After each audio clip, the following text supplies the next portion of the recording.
पड़ा क्योंकि एक तरफ मेरे बाबा थे और एक तरफ रईस थे। मुझे दोनों में से मैं किसी को भी नहीं थी छोड़ सकती, मगर रईस उस वक़्त ऐसी हालत में थे कि इनको मैं बिल्कुल भी नहीं थी छोड़ सकती। मेरे लिए बहुत मुश्किल वक़्त था कि तब मुझे अपने पापा को छोड़ के इनके पास जाना पड़ा।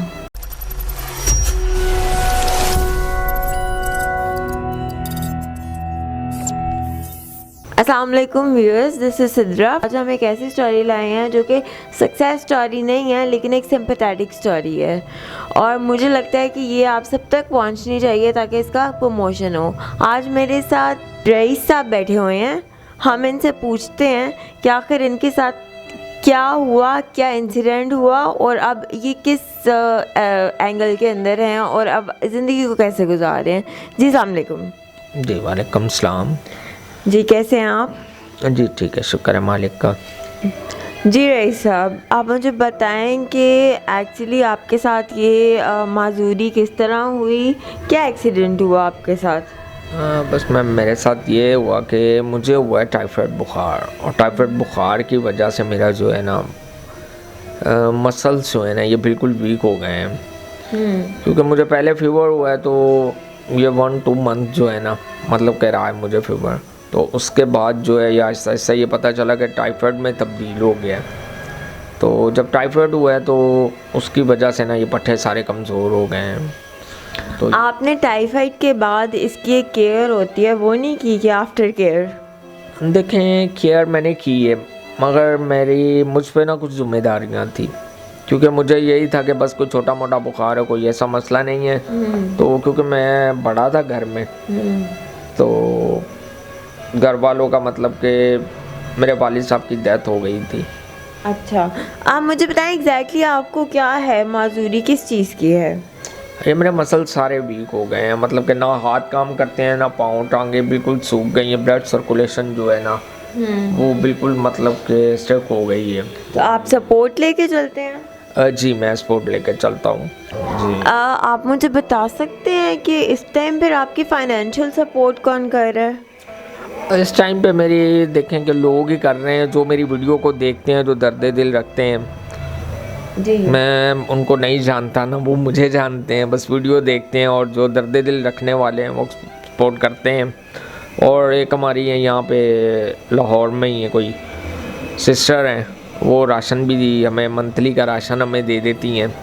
सर आपकी फैमिली में कौन कौन है? मेरी फैमिली में सिर्फ मैं हूँ, मेरी बेटी और मेरी वाइफ है। तो सर डॉक्टर्स क्या कहते हैं कि इसकी रिकवरी हो जाएगी या फिर ये अभी वो कोई जवाब नहीं देते? डॉक्टर कहते हैं, देखें डॉक्टर कहते हैं कि इसकी रिकवरी हो जाएगी मगर 100% नहीं कहते हैं, मगर हो जाएगी। तो ये है कि ये काफ़ी जो है एक्सपेंसिव है, तो इस वजह से मैं तो ना कोई जॉब करता हूँ और ना मेरा कोई रिलेटिव है ऐसा, और ना मेरे साथ बहन भाई हैं कोई, तो कोई भी नहीं है। तो मुझे इस तरह मतलब कि काफ़ी परेशानी है, क्योंकि साइमा ही घर में सिलाई करती हैं, फिर उसके बाद ब्यूटिशन का कुछ काम करती हैं, फिर हमें कुछ मतलब कैसे कोई बहन भाई हमारे जो बाहर के हमारे बहन भाई ने जो बाहर से जो हमारी वीडियो देखते हैं वो हमें कोई फाइनेंशियल हेल्प कर देते हैं। तो बस इस तरह ही चल रहा है। तो मतलब कि ट्रीटमेंट करवाना तो बहुत मुश्किल बात है हमारे। कितने में आपको कहते हैं कि आपका ट्रीटमेंट होएगा? ये कम से कम 7-8 लाख रुपए का खर्च है, तो जो मेरे लिए तो अफोर्डेबल नहीं है, तो मैं तो नहीं इतना अफोर्ड कर सकता, तो बहुत मुश्किल है। चलें ज़रा आपकी वाइफ से भी थोड़ी सी बात हो जाए। अस्सलाम वालेकुम। वालेकुम अस्सलाम। जी कैसी हैं आप? जी शुक्र है मालिक का। आप मुझे बता सकती हैं कि ये जो आपकी ये जो प्रॉब्लम फेस कर रहे हैं इसमें आपको और आपके बच्चे को कितना मतलब करना पड़ रहा है? जी मुझे काफ़ी मुश्किल होती है इनको संभालना, छोटे से बच्चे को संभालना। इस काफ़ी मुश्किलों का सामना करना पड़ता है मुझे, क्योंकि मैं अकेली सब कुछ करती हूँ। मैं कपड़े सिलाई करती हूँ और पॉलर का घर में ही काम करती हूँ। औरतें मेरे पास आ जाती है कपड़े सिलाई करवाने के लिए, पॉलर का कोई काम होता है तो फिर भी आ जाती है। अच्छा, तो आप मुझे बताएं कि ये आपकी शादी को कितनी देर हो गई है? तकरीबन 5 साल होने वाले, 4-5 साल हो गए हैं। तो ये मिसहैप जो है ये शादी से पहले हुआ था या शादी के बाद हुआ था? शादी से पहले हो गया था, थोड़ी देर पहले हो गया था। पहले आपको पता था इस चीज़ का कि मिसहैप है, फिर भी आपने आखिर कैसे मतलब इस चीज़ को एक्सेप्ट किया? हमारी पहले मंगनी हुई थी, हम एक दूसरे को पसंद करते थे। ये मेरी फूफो के बेटे हैं, मैं इनके मामू की बेटी हूँ। तो पहले भी बहुत मुश्किलों से हमारी मंगनी हुई थी। तो यानी कि ये टोटली प्योरली लव मैरिज है जी। और आपको पता था कि आपको बाद में सपोर्ट करना है, तो उसके बारे में आपने क्यों नहीं कुछ सोचा?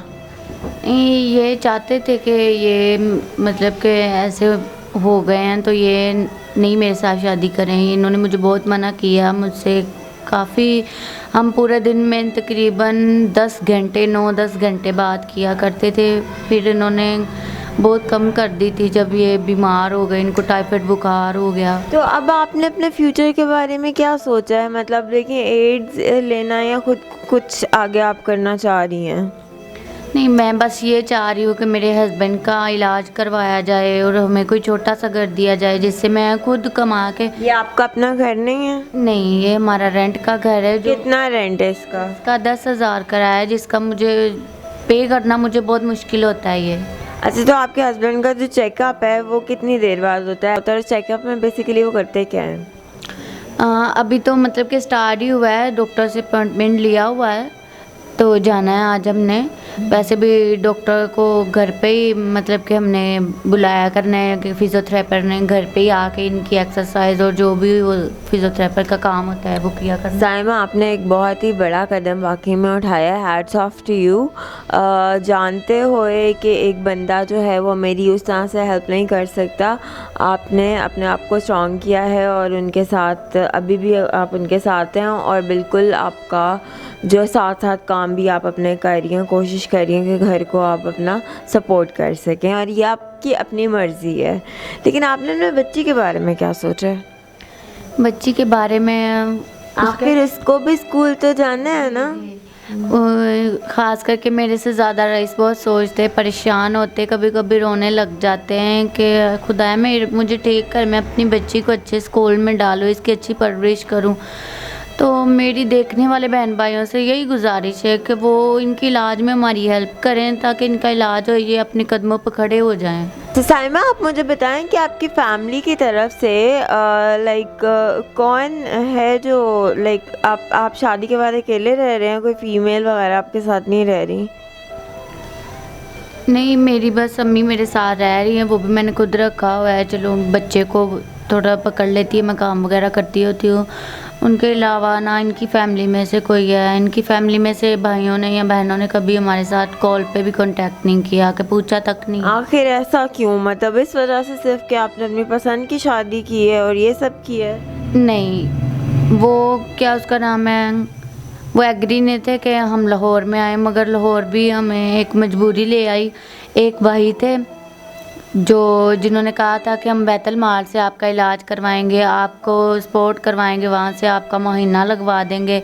उन्होंने हमें बहुत सा मतलब कि एक दिल में उम्मीद जगाई थी, तो इस वजह से हमें लाहौर आना पड़ा। लेकिन इनकी फैमिली एग्री नहीं थी कि हम लाहौर जाएं, तो इस वजह से ना उन्होंने तब से हमारे साथ कोई कांटेक्ट नहीं किया। इन 2 सालों में उन्होंने कभी हमारे साथ कोई राब्ता, कोई कॉल्स नहीं की।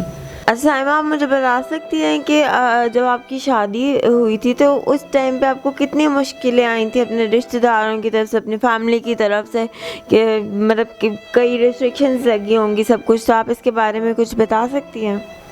जी, मुझे काफ़ी मुश्किल का सामना करना पड़ा, क्योंकि एक तरफ मेरे बाबा थे और एक तरफ रईस थे। मुझे दोनों में से मैं किसी को भी नहीं थी छोड़ सकती, मगर रईस उस वक़्त ऐसी हालत में थे कि इनको मैं बिल्कुल भी नहीं थी छोड़ सकती। मेरे लिए बहुत मुश्किल वक़्त था कि तब मुझे अपने पापा को छोड़ के इनके पास जाना पड़ा, क्योंकि मैंने उनको काफ़ी मनाने की कोशिश की, मगर घर में कोई नहीं था मानता कि रईस हो गए हैं, पैरालाइज हो गए हैं। तब इतने नहीं थे, बट थोड़ा चलते थे, शुरुआत थी तब ना, तो कोई नहीं था मानता। फिर मेरे तो अब्बा के उनका क्या है जब उन्हें पता है कि आप मतलब इस सिनेरियो से गुजर रही हैं, जबकि कोई आपकी हेल्प नहीं कर रहा, तो अब आपके फादर का क्या रोल है आपके लिए? वो मेरे अब्बू की तो डेथ हो गई है। Sorry for that. हाँ जी, 2 साल होने वाले हैं। और आपकी सास जो है वो क्या करती हैं, क्या रोल प्ले करती हैं? मेरी सास, उनके डायलिसिस होते हैं, वो खुद बहुत बीमार है। उन पर मुझे कोई एतराज़ नहीं है, मतलब कि हम खुद उनको फ़ोन करके पूछ लेते हैं, वो क्योंकि खुद बहुत बीमार है। मगर इनके भाई, उन पे मैं करती हूँ कि उन्होंने कभी नहीं पूछा कि मेरा भाई है, बड़ा भाई है, कभी नहीं उन्होंने हमारे साथ कोई कांटेक्ट नहीं किया कि हम पूछ लें, ना इनकी बहनों ने ना इनके भाइयों ने। अच्छा सर, आप कोई हमारे व्यूअर्स को, देखने वाले व्यूअर्स को कोई पैगाम कुछ देना चाहते हैं तो प्लीज़। मैं बस यही पैगाम देना चाहता हूँ कि देखें, बहुत मुश्किल होता है, मगर मैं बिल्कुल मजबूर होकर और मीडिया के सामने आया हूँ। तो मैं चाहता हूँ कि मैं जो मुखय्यर हज़रात हैं, जो मेरे इलाज में मेरी हेल्प कर सकते हैं, क्योंकि मेरी बीवी, मेरी बच्चा और आने वाली ज़िंदगी का, जो मैं इनका मुस्तकबिल बना सकूँ अपनी बेटी का, तो मैं वज़ीर आला, मतलब कि वज़ीर आला पंजाब और वज़ीर आज़म से, इनसे भी रिक्वेस्ट करता हूँ। ख़ासकर मैं मलक रियाज साहब हैं, चेयरमैन बहरिया टाउन, बिल्कुल बिल्कुल, मैं उनसे रिक्वेस्ट करना चाहता हूँ कि प्लीज़ अगर वो मेरी या उनके कोई वो वीडियो देख रहे हैं तो मेरे लिए एक छोटा सा घर और मेरा इलाज करवाया जाए। तो मैं बस सब। मिस साइमा, आप कुछ कहना चाहेंगी? कोई मैसेज, कोई ऐसा पैगाम जो पब्लिक को जाए ताकि और ज़्यादा उन्हें इन्फॉर्मेशन मिले? जी, मैं उन मुहैयर हज़रात से यही कहना चाहती हूँ जो साब हैसियत बहन भाई रखते हैं, जिनको खुदा ने इतना दिया हुआ है कि वो किसी की हेल्प कर सके, क्योंकि मैं इस वक्त बहुत परेशानी में हूँ। मैं भी आपको बता नहीं सकती हम दोनों किस तरह, किस मजबूरी से सामने आ रहे कैमरे के। तो मेरी उन सब बहन भाइयों से ये गुजारिश है कि वो मेरे हस्बैंड के इलाज में हमारी हेल्प करे, जितनी भी किसी से हो सकती है। जो मुल्क के, पाकिस्तान मुल्क के बाहर हमें देख रहे हैं, मेरी उनसे रिक्वेस्ट है कि इनके इलाज में हमारी हेल्प की जाए। और जो बहन भाई हमारे लिए हेल्प नहीं कर सकता, वो हमारे लिए एक खुसूसी दुआ करे और हमारी वीडियो को शेयर कर दें। और हमारा यूट्यूब चैनल है, वो सब्सक्राइब करें, लाइक करें, उससे हमारी थोड़ी सपोर्ट हो जाएगी।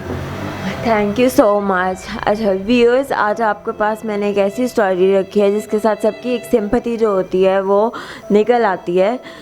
तो मेरी आप लोगों से भी रिक्वेस्ट है, इनका फर्स्ट पेज सब्सक्राइब करने वाली मैं हूँ कि इनके पेज को भी लाइक करें, कमेंट करें, ताकि ये लोग आगे प्रमोट हो सके, इनका कुछ बन सके। मैं उम्मीद करती हूँ कि आप भी इनकी इसी तरह से सपोर्ट करेंगे ताकि आपके अंदर जो सिंपैथी है वो भी आगे आ जाए और इनकी भी कोई हेल्प हो जाए। Thank you very much everyone.